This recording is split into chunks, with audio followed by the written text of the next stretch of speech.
Por mais que Agar ficasse vaidosa, ficasse aí prepotente, porque tinha um filho de Abraão, né? Pudesse pensar que ela tinha mais privilégio do que Sara, ela nunca podia pensar isso ou ter isso, porque o que Sara tinha, Agar jamais poderia ter.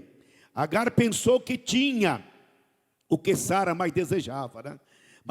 Por isso imaginava não ser mais serva, né? Não ser mais serva, queria ser senhora, né? Queria ser paparicada, queria ser respeitada, queria ser elogiada, né? Mas Agar não podia, portanto, viver ou experimentar ou querer ter o que Sara era promessa, porque Ismael para Agar foi resultado da carne, né? E, aliás, Ismael para Agar foi resultado da carne. No entanto, Isaac para Sara foi resultado do Espírito, né? Da fé, da promessa. Aí nós pensamos assim, por isso podia receber a promessa, que ela pensava que podia receber a promessa que tinha Sara de Deus, né? Imaginou que podia ter mais prestígio que Sara por ter tido um filho de Abraão. Não era verdade, né? Não era verdade. Na verdade, a Bíblia diz que nem todos os filhos de Abraão é filho de Abraão, né? Nem todos os filhos de Abraão é verdadeiramente filho de Abraão. Então, dizendo aí sobre essa dimensão espírito e carne. Então, essa alegoria aqui, ela representa essas duas alianças. Uma aliança daquilo que é natural, daquilo que é natural, a lei. E uma aliança daquilo que é promessa de Deus, a graça, né? Então, duas alianças. A aliança natural. Essa aliança natural, ela é obtida naturalmente. E essa aliança espiritual é obtida por milagre, tá? Então, a primeira é natural e a segunda é por milagre. Então, milagre não está na dimensão da carne. Milagre está na dimensão do espírito, né? Não está na dimensão da carne, na dimensão do espírito. Uma representa o homem, uma representa o que o homem pode fazer, né? Uma representa o que o homem pode fazer, a sua força, a sua inteligência, o seu poder, a sua criação, a sua criatividade, assim por diante. E a outra representa o que só Deus pode fazer, né? Então, uma a primeira, o resultado de Agar e Ismael, como resultado natural de Agar e Abraão, é aquilo que o homem podia fazer. Mas Isaac, só Deus podia fazer o milagre de Isaac nascer. Muito bem? Então, uma dependia da própria vontade do homem e a outra dependia da fé, né? Da fé, da certeza que Deus podia fazer. Portanto, Isaac e Ismael, a pergunta é: quem pode prevalecer? Quem vai prevalecer? É a luta, né? Isaac e Ismael, quem ia prevalecer? Se Sara fosse acomodada e conformada com a realidade, podia deixar Isaac prevalecer, né? Se Sara fosse uma mulher que não tivesse a visão, o entendimento daquilo que é a dimensão do espírito, ela podia confortar com a situação, mas ela não aceitou, ela não permitiu que Ismael prevalecesse, né? Ela entendeu que Isaac é que tinha que prevalecer. Essa guerra, Isaac e Ismael, é a guerra que nós temos dentro de nós, carne e espírito, né? Nossa guerra é contra a guerra nossa interna, é a carne contra o espírito, né? É uma querendo vencer a outra, né? É a vontade do homem querendo prevalecer sobre a vontade de Deus. É a vontade da carne querendo prevalecer sobre a vontade da fé. Esta é a briga que está dentro de nós. E não tem nenhuma dúvida que isso é comum a todos nós, tá? Todos nós somos vítimas ou somos participantes dessa guerra, dessa luta interna. É uma puxando para um lado e outra para outro lado. Agora, aí a pergunta é essa: quem vai prevalecer? Eu estava visitando um irmãozinho amigo meu esse dia, Falei para ele assim, olha, você está numa encruzilhada. De um lado está assim, Deus e no outro lado está Satanás. Aí Deus fala, eu te amo. E o diabo, eu te quero. Eu te amo, eu te quero. Aí você escolhe quem você quer. Quem vai ganhar essa guerra? É Deus ou Satanás, né? É Deus ou o diabo, a carne ou o espírito. Então é esta guerra, é Davi contra Saul. Essa guerra que Davi prevaleceu sobre Saul, prevaleceu porque Davi lutou com as armas do espírito, as armas da fé, as armas da promessa, as armas de Deus. Olha, quando Ismael zomba de Isaac, quer humilhar Isaac, né?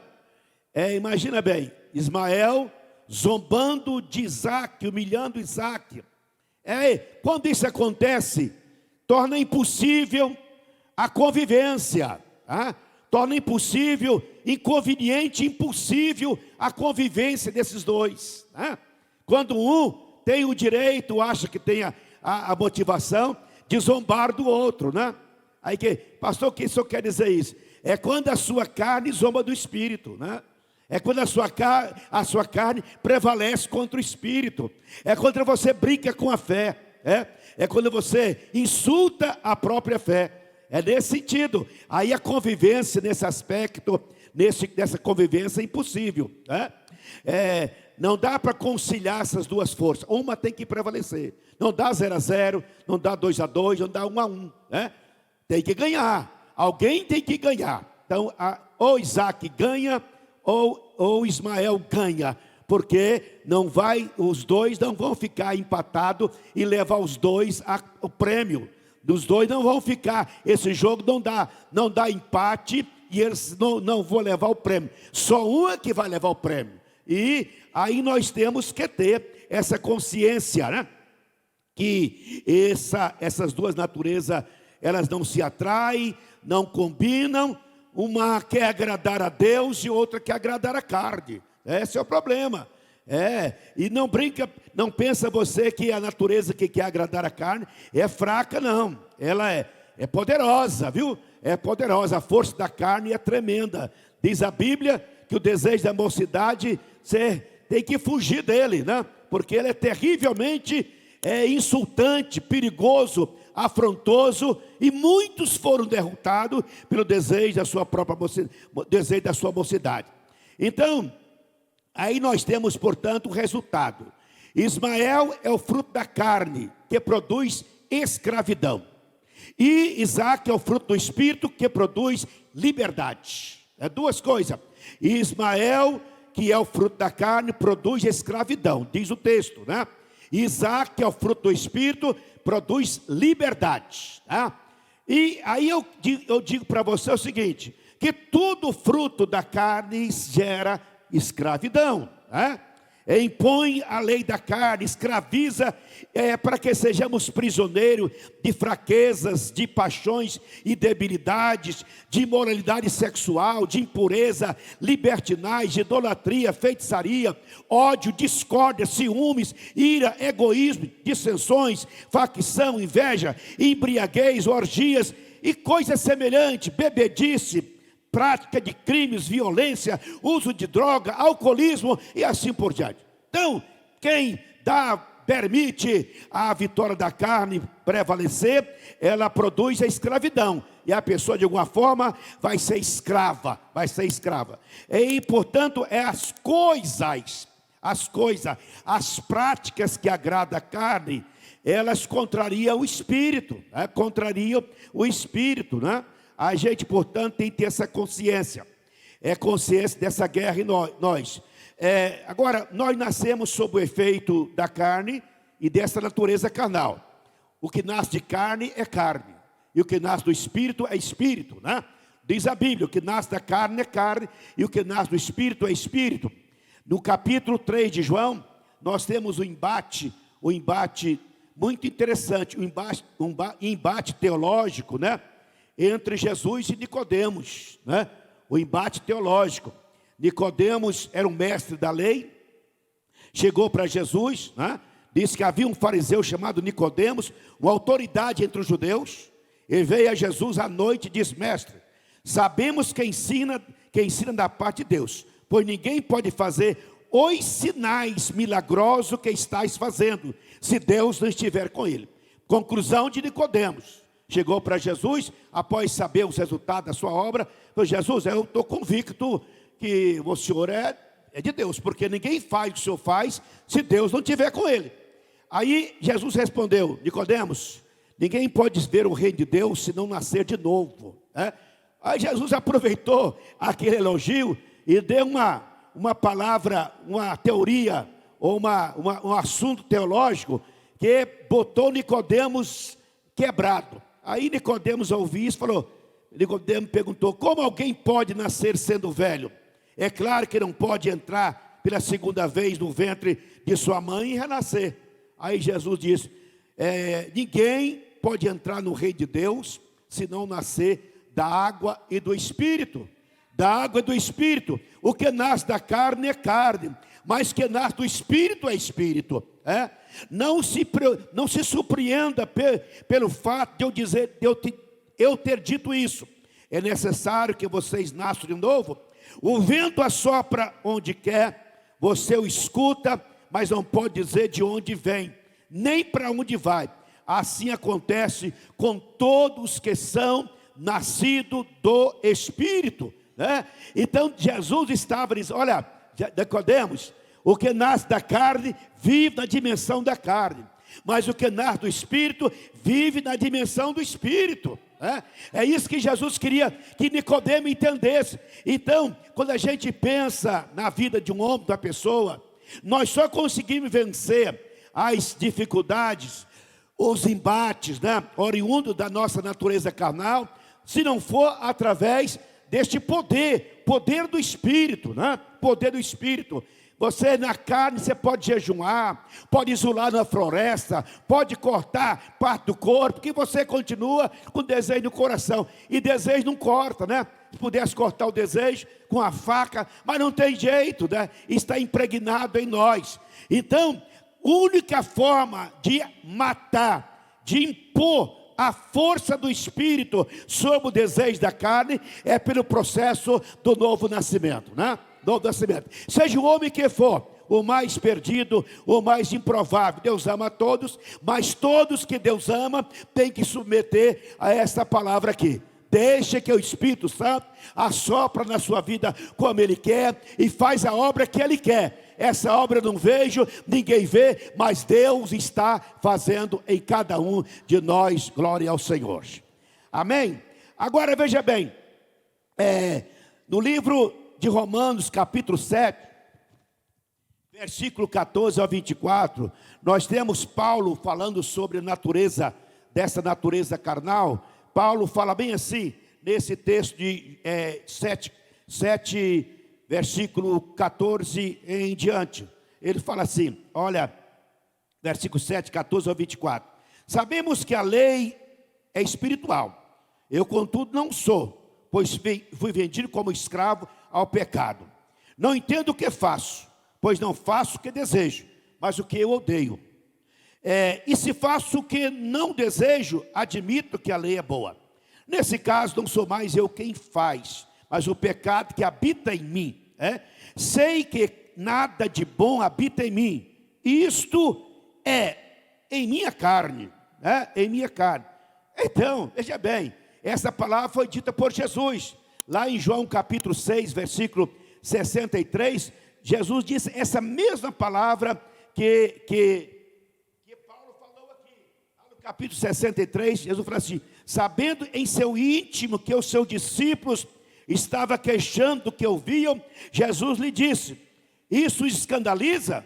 Que acontecerá se vocês virem o Filho do Homem subir para onde estava antes?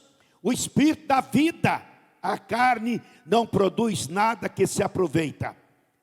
As palavras que eu disse são espírito e vida. Contudo, há alguns de vocês que ainda não creem. Jesus dizendo aos seus discípulos. Então, meus irmãos, deixa eu dizer para você uma coisa aqui. A gente tem que ter consciência. A gente cuida muito bem dessa pecinha, desse esqueletozinho chamado carne, né? Cuida bem. Estou até bonito hoje, né? Beth, que passou, fica mais moderno, fica mais novo. Está muito velho, fica mais novo, né? A gente põe um sapatinho, põe uma terninha, faz a barba, põe dá um penteado no cabelo, faz o cabelo, aí a gente renova essa cascata, né? Essa carcaça, né? Aí toma um remedinho, né, Lívia? Então faz um exercício físico, aí vai melhorando a carcaça, né? Mas a gente zela muito bem dessa carcaça, né? Trata muito bem, faz barba direitinho. A gente tira o chulé do pé, tira o fedor das axilas, né? Tira os cabelinhos da orelha, né, gente? Vai limpando, vai ficar jeitoso. Irmão, se a gente preocupasse tanto com o homem espiritual, como nós preocupamos com o homem espiritual, meus irmãos, nós seríamos espiritualmente belíssimos, lindos, por dentro e por fora, debaixo dessa unção de glória do Espírito Santo. Agora veja bem, não iluda com a carne, tá? Com a beleza, não iluda com a vaidade, não iluda com a sua panca, com os seus olhos azuis, não iluda com seus cabelos lisos, tá? Não iluda com o seu tamanho, não. Porque tudo aí não vale nada. O que vale mesmo é o Espírito, é o espiritual, é que prevalece, tá bem? Tudo isso aí, meu irmão, tem data de vencimento e vai acabando, tá? Aí esgotando, acaba uma coisa ali, acaba outra aqui, cai um negócio ali, cai outro negócio acolá, e vai caindo tudo de repente. Aí cai para a sepultura e encerra a carreira. É isso aí que é a vida, gente. Então, a vida espiritual é dimensão do espírito. A vida da carne, dimensão da carne. É vaidade, é ilusão, que vai acabando com os dias. Então, essa é a lei da carne. Agora, veja bem. O homem peca porque é pecador. Ele não peca porque... Ele não é pecador porque peca, tá? Ninguém é pecador porque peca. Ele peca porque é pecador. É natureza dele, né? É natureza dele. O porco gosta da lama porque ele é porco, não é? Não é porque a lama, ele vai da lama porque... Não, ele vai da lama porque ele é porco. Então, a gente tem que conceder que o pecador peca porque ele é pecador. Agora, veja bem.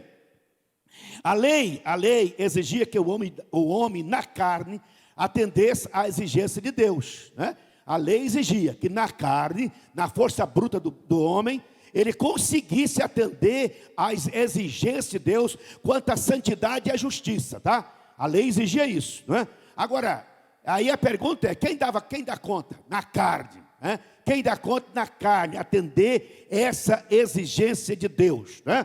Isso simplesmente é impossível, irmão. Então, na carne ninguém pode agradar a Deus. Na carne ninguém pode fazer a vontade de Deus. Na carne ninguém consegue viver a dimensão da fé. Na carne ninguém consegue viver a dimensão do Espírito.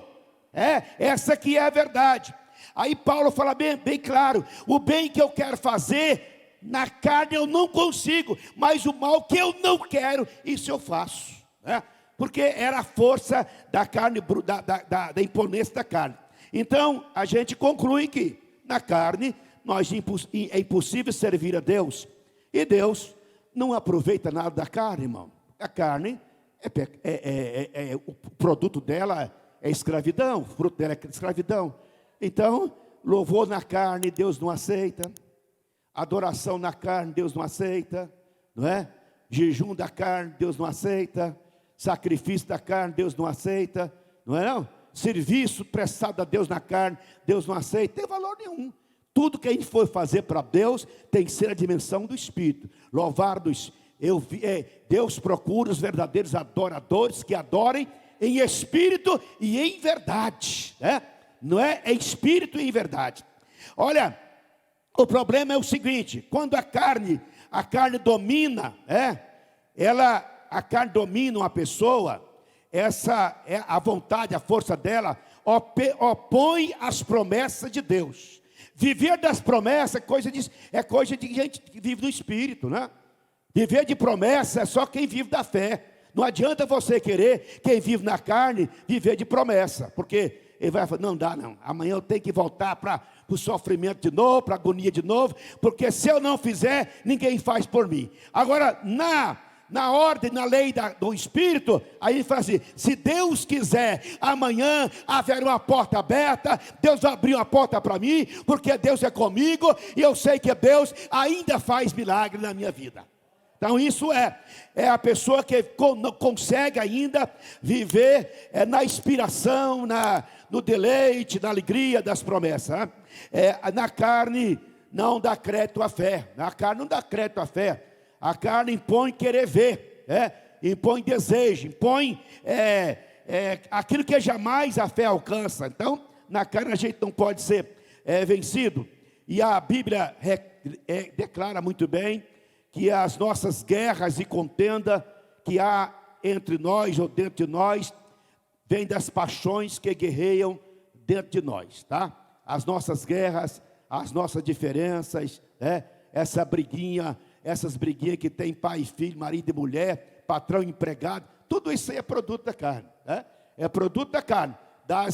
Essas são as paixões de terra, é a vaidade, é o orgulho, é as prepotências, é a imponência de alguma pessoa e assim por diante. Então, a gente precisa ter uma consciência de uma coisa: a natureza do Espírito impõe a nós a lei do Espírito, e a lei do Espírito é liberdade. A lei do Espírito é liberdade. A lei, o fruto do Espírito é liberdade. Mas liberdade não é para liberdade para fazer o que eu quero, é liberdade para fazer o que Deus quer. Eu tenho condição, eu tenho liberdade, eu tenho força, eu tenho graça de fazer aquilo que Deus quer, pela liberdade do Espírito em minha vida. Liberdade é ter liberdade para não mais pecar. Porque eu peco porque não sou livre, eu deixo de pecar porque eu sou liberto. Esta que é a compreensão.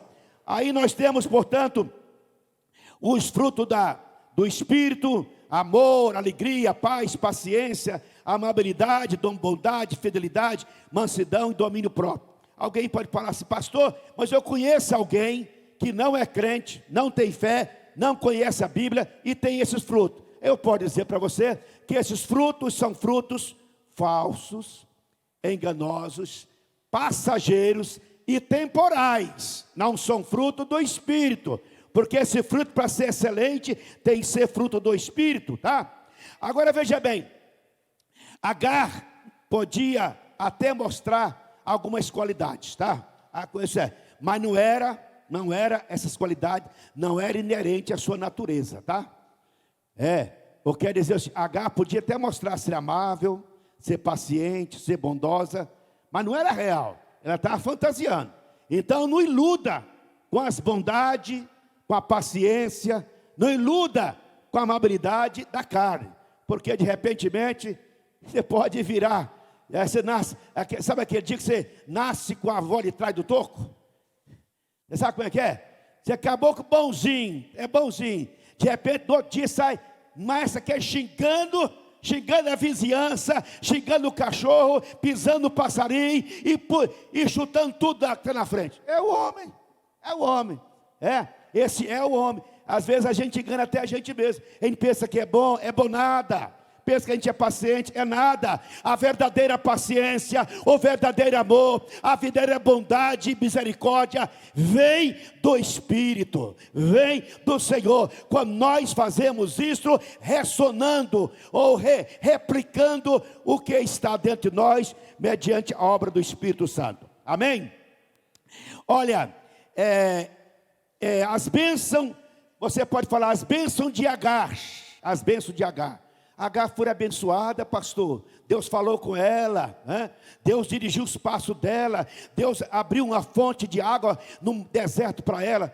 Não, Deus abençoa todo mundo, gente, Todas as pessoas do mundo, crente, incrédulo, ateu, não ateu, todos são abençoados. O feiticeiro, todo mundo recebe a bênção do dia, da chuva, da provisão, de tudo aí, da liberdade política e assim por diante. As bênçãos de Deus naturais, todos desfrutam independentemente de ser crente ou não. Agora as bênçãos do Espírito não, essa é exclusiva para quem é filho de Abraão, para quem é Isaac na fé.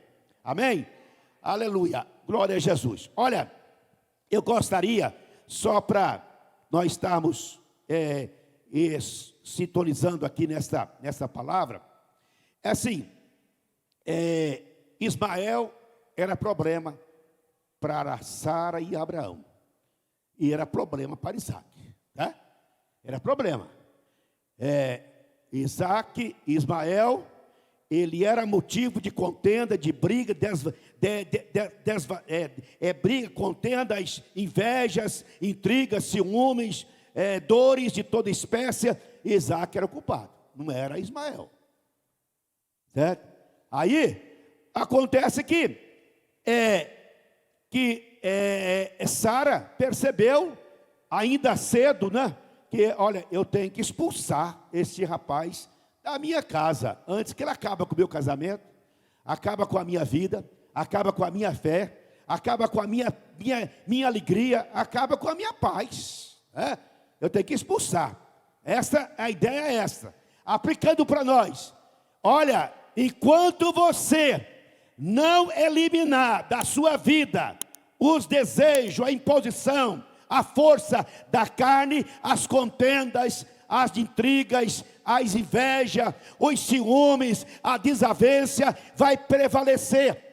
Por favor, entenda, na sua casa tem que prevalecer o Espírito Santo, no seu convívio tem que prevalecer o Espírito Santo, no seu convívio tem que prevalecer as promessas, tem que fazer evidência a fé e a confiança que você tem no Senhor Deus.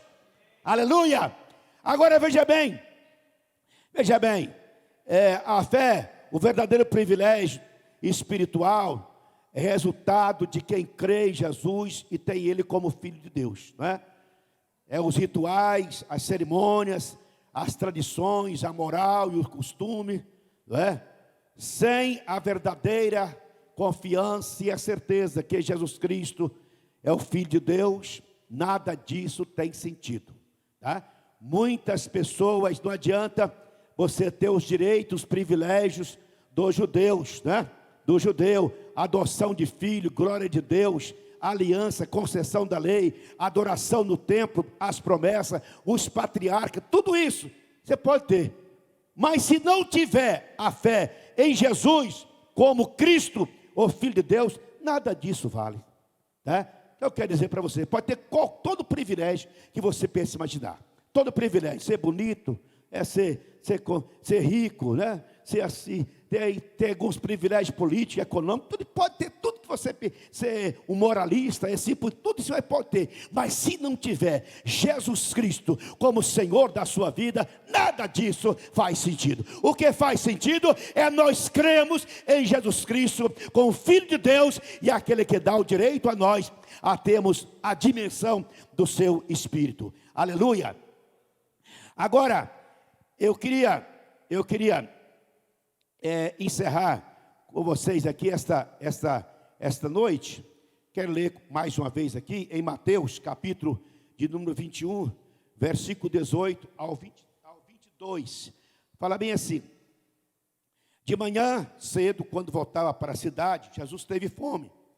Vendo uma figueira à beira do caminho, aproximou-se dela, mas nada encontrou, a não ser folhas. Então lhe disse: nunca mais dê frutos. Imediatamente a árvore secou. Ao verem isso, os discípulos ficaram espantados e perguntaram: como a figueira secou tão depressa? Jesus respondeu: eu asseguro que, se vocês tiverem fé e não duvidarem, poderão fazer não somente o que foi feito à figueira, mas também dizer a este monte: levanta-te e atira no mar. Assim será feito, e tudo que pedirem em oração, e se crerem, vocês receberão. Jesus estava falando aqui, estava nesse texto aqui, fazendo uma alegoria para os discípulos, quanto ao que é dimensão da fé e o que é dimensão da carne. A dimensão da carne era você passar naquela figueira e ter figos, eles comerem e saciarem, né? Era a lógica, né? Era a lógica, né? Era a coisa que era mais lógica acontecer, é passar naquela figueira e ter figo. e eles alimentaram daquele figo. Mas aquela figueira não tinha figo, né?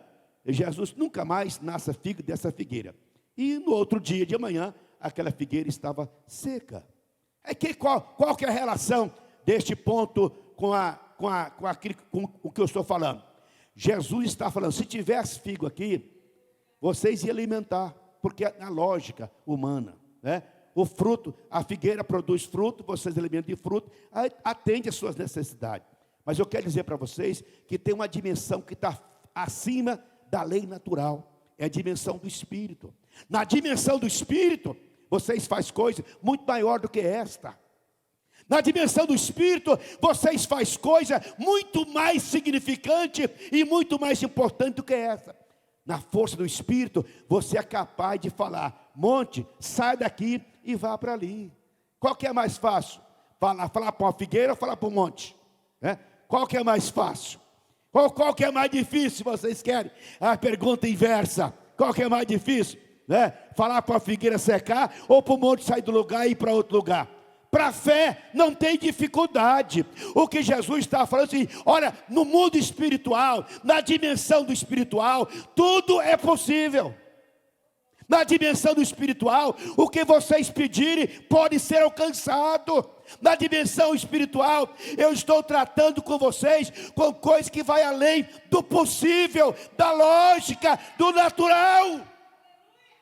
Então, quando eu leio esse texto, eu sou convidado ao seguinte, a viver a excelência daquilo que é lei do Espírito, e é isto exatamente que nós precisamos entender. Eu queria que você ficasse de pé, que a nossa musicista aproximasse daqui também, os nossos cantores, para, baseado naquilo que eu estou falando aí, cantar com vocês aqui, alguma música relacionada com isso. Olha aqui, deixa eu ler para você aqui um texto. Ler para você um texto aqui, que combina com tudo que eu falei. 1 de João, capítulo 5, versículo 1 em diante, fala assim, todo aquele que crê que Jesus é o Cristo, é nascido de Deus, e todo aquele que ama o Pai, ama também o que dele foi gerado. Amém? Todo aquele que ama o Pai, ama também aquele que dele foi gerado. Jesus Cristo é fruto, é geração de Deus. É Deus que gerou o Filho, para que o Filho desse a sua vida por nós. Versículo 2, assim sabemos que amamos os filhos de Deus, amando a Deus e obedecendo os seus mandamentos. Porque nisso consiste o amor de Deus, em obedecer os seus mandamentos. E os seus mandamentos não são pesados. O que é nascido de Deus vence o mundo.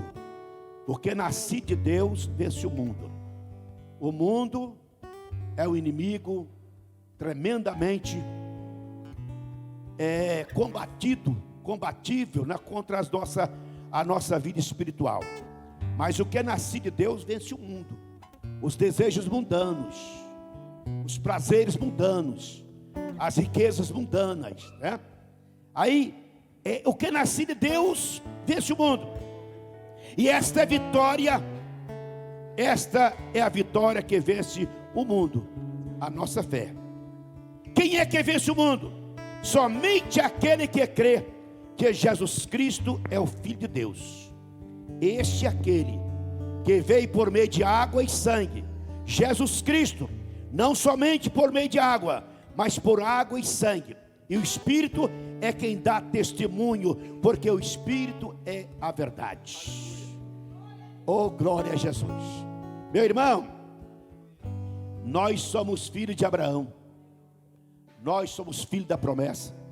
Nós somos filhos da fé, tá? Nosso fruto da nossa geração é liberdade. Todos que são nascidos em Jesus têm liberdade.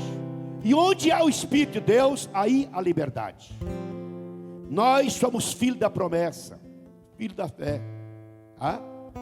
Nós não vivemos na orla ou na ótica dos resultados da lógica do homem, né? Nós não vivemos sobre a dependência do homem. Nós não vivemos sobre a circunstância da natureza. Nós não dependemos da nossa força bruta para a gente fazer aquilo que é impossível. A gente tem que entender o seguinte: eu e você, nós fomos chamados para viver na dimensão do Espírito, tá? Na dimensão do Espírito. Na dimensão do Espírito, a visão é outra, irmão. A compreensão é outra. Na dimensão do Espírito, a promessa é mais eficaz. Na dimensão do Espírito, a sua capacidade de entender as coisas é diferente da dimensão da carne. Na dimensão do Espírito, aquilo que é problema, para quem vive na dimensão do Espírito, é solução. Na dimensão do Espírito, aquilo que é desgraça, né, para a dimensão da carne, é a bênção, é vitória. Então, aprenda uma coisa: eu e você, em Cristo Jesus, mediante o seu Espírito Santo, nós fomos chamados, vocacionados, preparados e colocados na dimensão do Espírito. E na dimensão do Espírito, eu posso muita coisa que a carne não pode. Eu posso obter muita coisa que a carne não consegue obter, porque na dimensão do Espírito eu trabalho com o poder do nome daquele que é Rei dos Senhores, aquele que é Senhor da glória, aquele que é Criador de todas as coisas. Eu trabalho sobre a proteção, a direção e os cuidados de Cristo Jesus, nosso bendito Salvador. Amém? O Filho de Deus, que garante para nós as promessas, as vitórias, a alegria, aleluia, aleluia, a solução dos problemas, a vitória sobre todos os embates. Viva, portanto, nessa dimensão e sirva ao Senhor com prazer e com alegria, porque essa é a vontade do Senhor para a minha, para a sua e para as nossas vidas. Quem crê nisso, levante as suas mãos e dê glória a Jesus.